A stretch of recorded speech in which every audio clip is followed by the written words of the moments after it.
Hello there.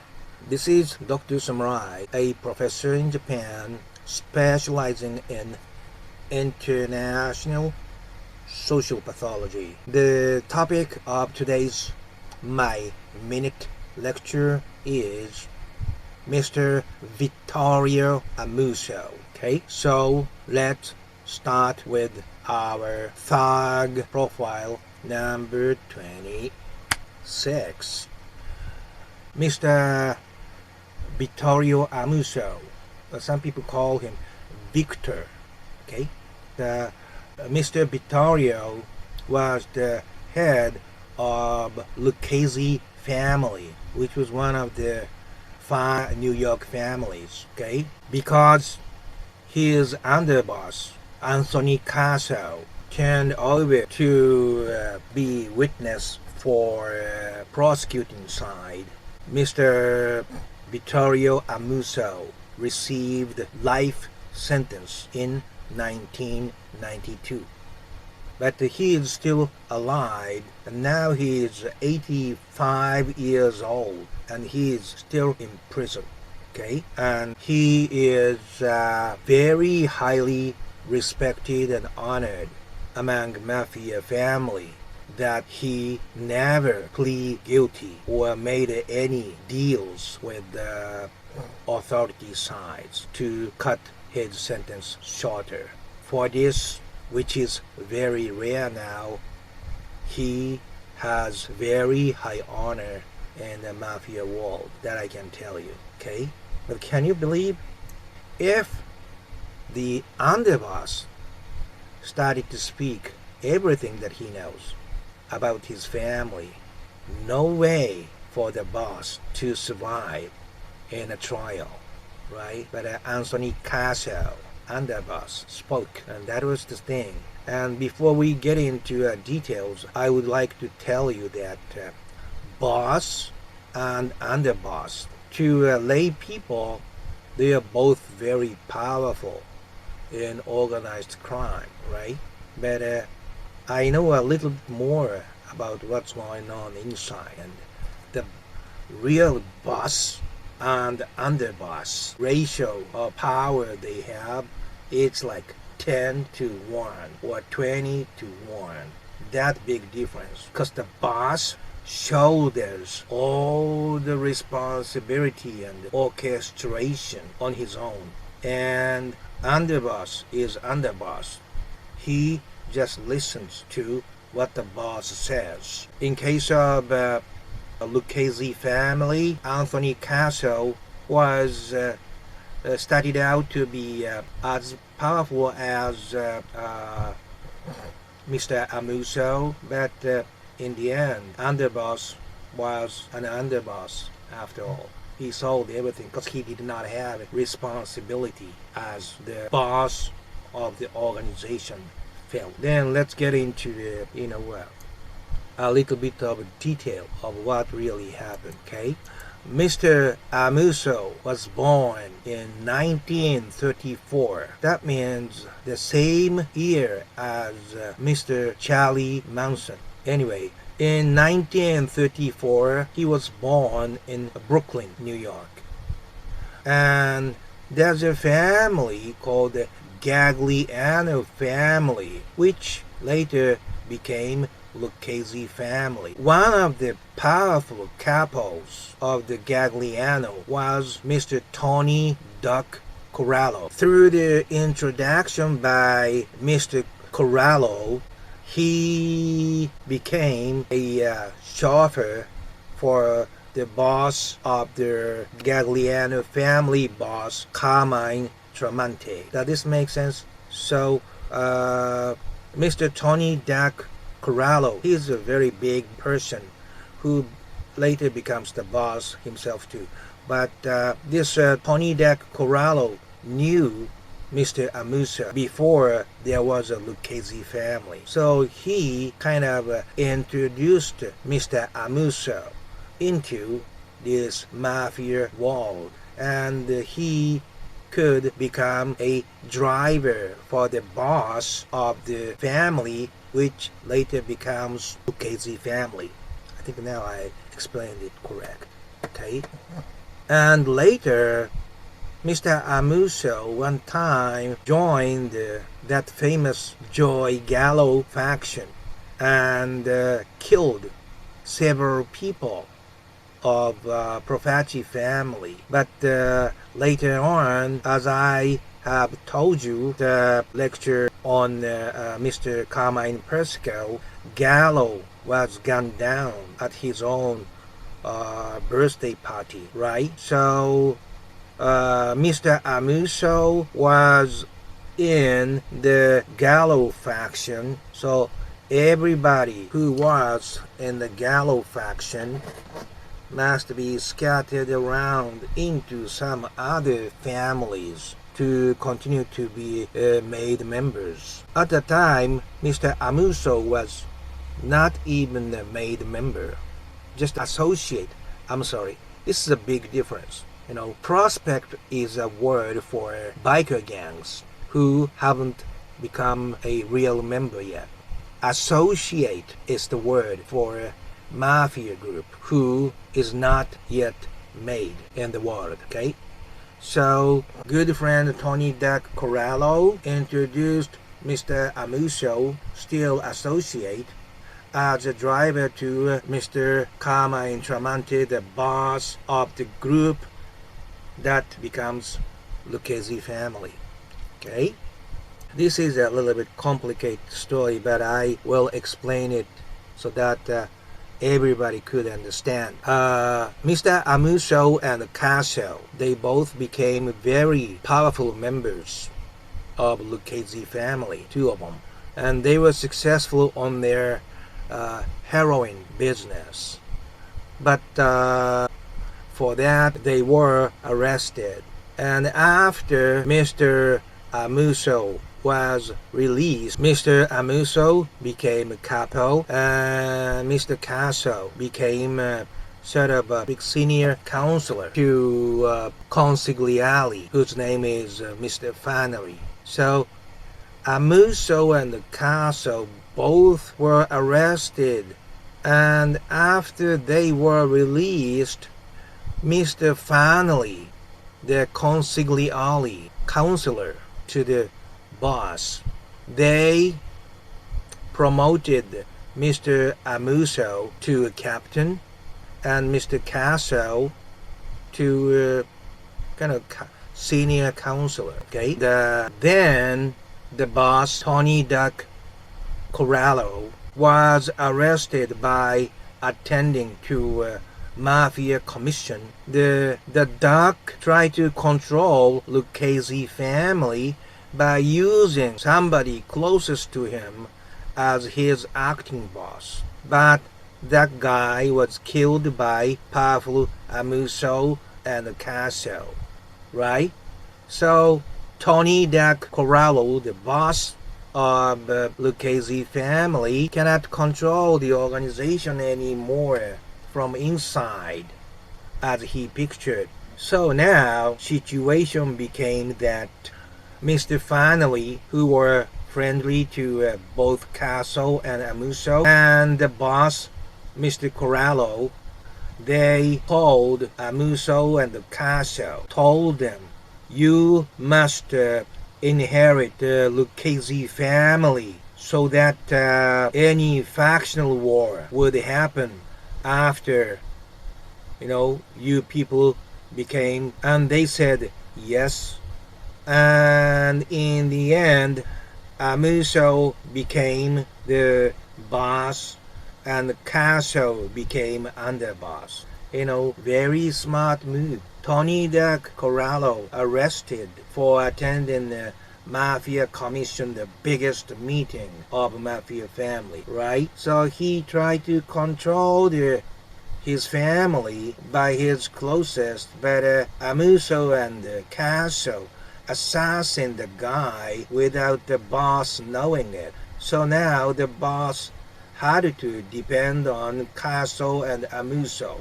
And in the end, Amuso became the boss of the Lucchese family. Casso became underboss of the Lucchese family, as they both pictured. Interesting thing is, as soon as they became in charge of the organization, they tried to raise the money which was pushed up by each member, and New Jersey faction of Lucchese family started to complain about it. This happens, right, when the administration newly, started. Some of those who had power in under the old administration give complaints about this what the new regime tried to do. So this new regime by the powerful to destroy the New Jersey faction. In 1991, Mr. Amuso, the boss, was arrested for 9 murders and 54 other crimes. Amuso arrested, right? And when they think the boss lost power, all the other quiet factions suddenly became vocal and tried to grab the power of the Lucchese family.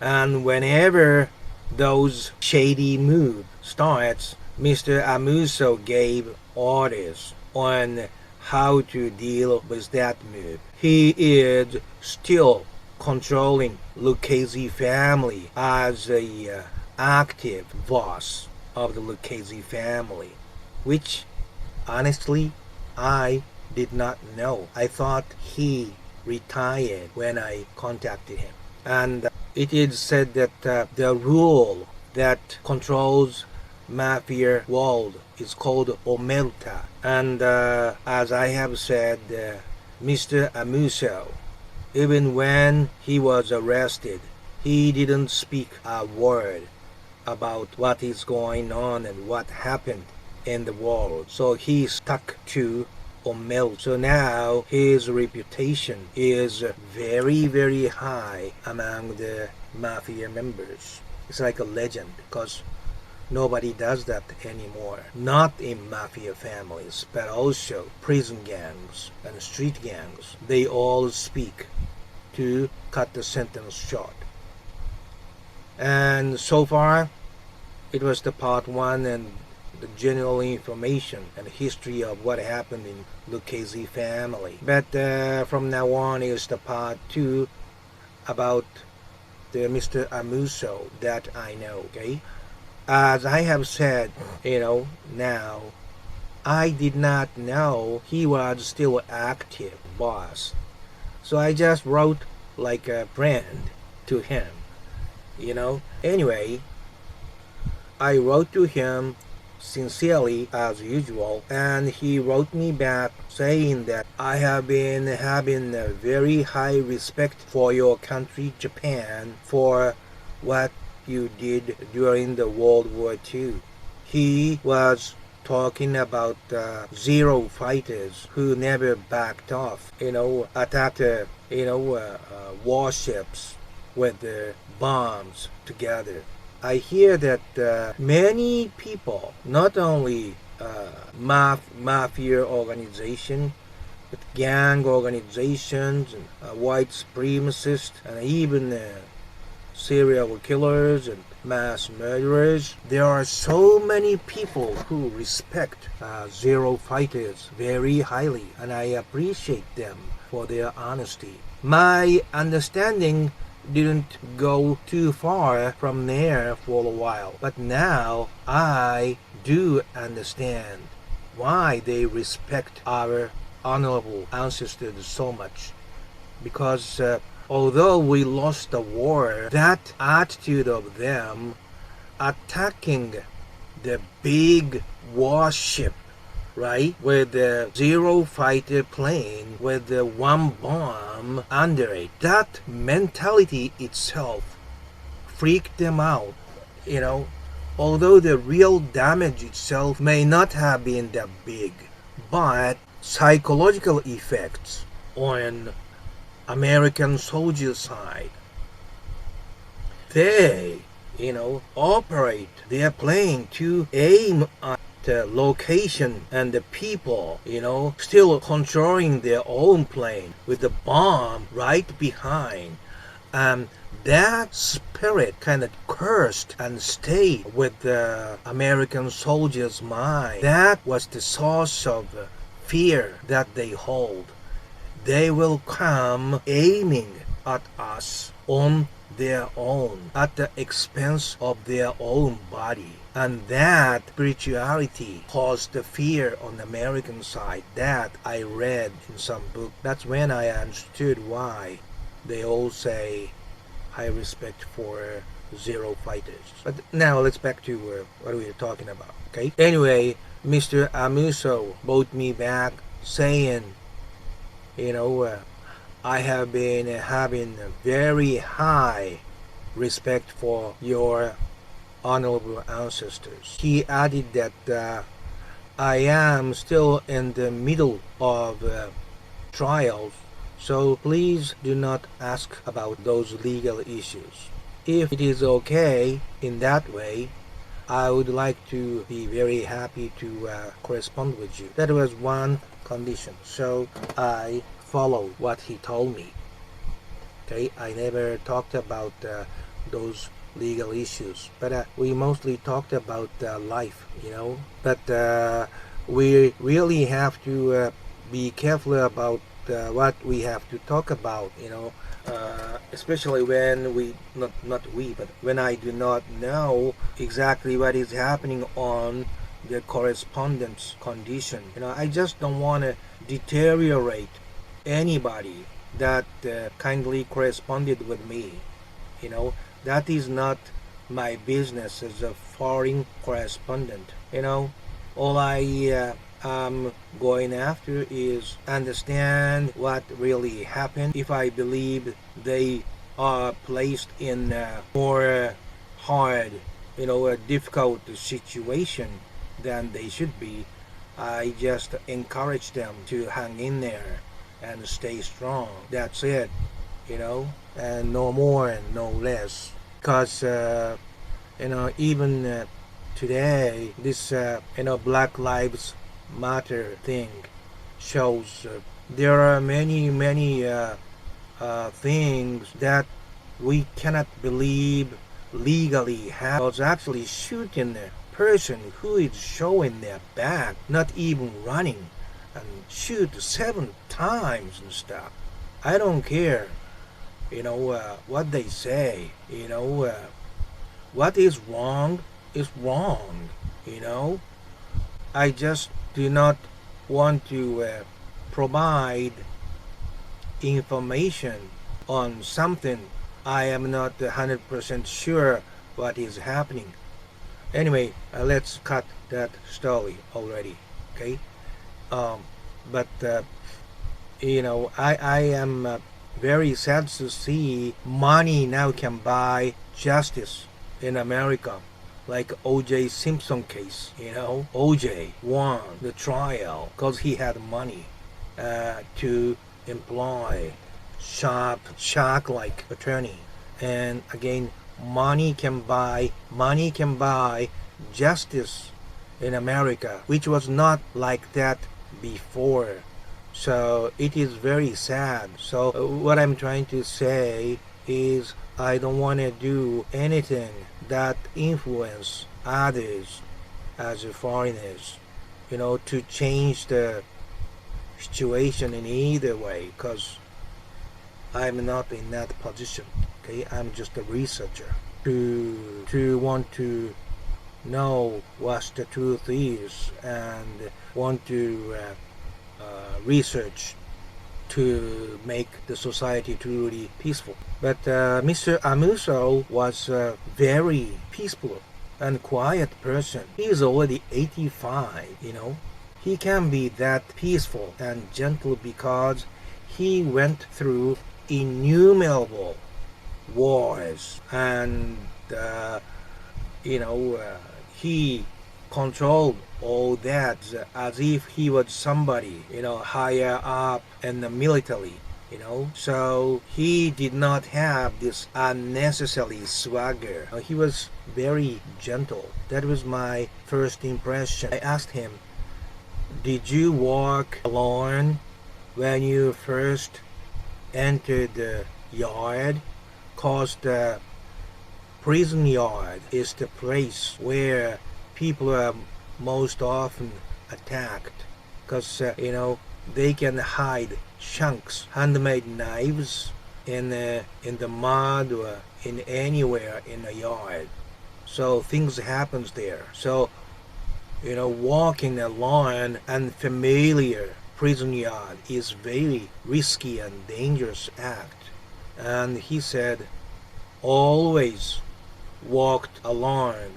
In a prison I was transferred on the very first day. I just didn't want to carry myself out, running away or hiding from my fear. That's what he said. I think when I was corresponding with Mr. Amuso, he had only one close friend who was in another family, who also killed somebody for the organization.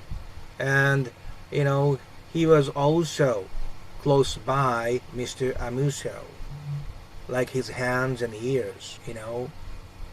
And this kind of thing doesn't happen in Japan. Like, some guy in organization A, is always with the guy in organization B. This doesn't happen in Japan. But the reason this happens in America is when made man is officially registered. Made man means, when associate becomes official member called made man, all the heads of the five families have to agree and register him in a book that opens only once in every few years. Okay? So even if he belongs to another group, the closeness is much tighter. That's why the number of the made members in mafia families is so much smaller than Japanese yakuzas, because to be a made member is such a narrow, gotta go through such a narrow gate, admitted and accepted by every boss of the five family. So the meaning of the made member of mafia family and the full member of yakuza is like 10-1 in terms of the power and respect he has in the area. And once you become a made member, nobody can touch you. If somebody kills you without getting permission from bosses of all the families, you will get killed for sure. That is the Omerta, rule. But anyway, I think Mr. Amuso was happy to have such a trustworthy high-level soldier of another family right next to him, who can talk about things at the same level. I think he is already out. And Mr. Amuso, knowing that he will never be out, was so happy about this young gentleman could get out of prison, like himself could get out of the prison. And I asked him, how is it to live in the current prison facility? And he goes, everybody is into drugs and zero honor among those people. I just cannot believe there are those people over 50 years old who didn't learn anything and hooked into drugs still. Those who are hooked with the drugs over 50 years old are the lowest. That's what he said. I asked him, is there any time that you can feel happy and peaceful in the facility? And he goes, the light inside the prison goes down at 9 o'clock, 9 p.m. But it's still light enough to read a book. So I like after 9 the best because daytime hustles and bustles settle all down and everything is so quiet. I love reading books that I love to read in that quiet evening, only on my own on my bed. That's what he said. And also the word he repeated so many times that it left a special impact on me was honor. That's it. Personally, I think there was a chance that he can make a deal with prosecuting side, a government side, if he had cooperated with them to cut his sentence shorter, because he has been in this prison since 1991. That means over 30 years, right? But he intentionally did not choose that way, and he chose honor. I personally assume that at the age of 85, the only thing he could take with him when he died is his honor, that the way he carried himself as the boss of one of the biggest mafia family, honor and how he carried himself. So he just wanted to show he wanted to stick with his creed and never back down from there. There are some reasons that it would not be so good to communicate with each other, especially when the other party is still in trials, because any information in the correspondences can be used against their interest. But I still remember in the end of correspondence, he said, now I have so many grandkids, so I am a full, grandpa now. He goes, ha ha.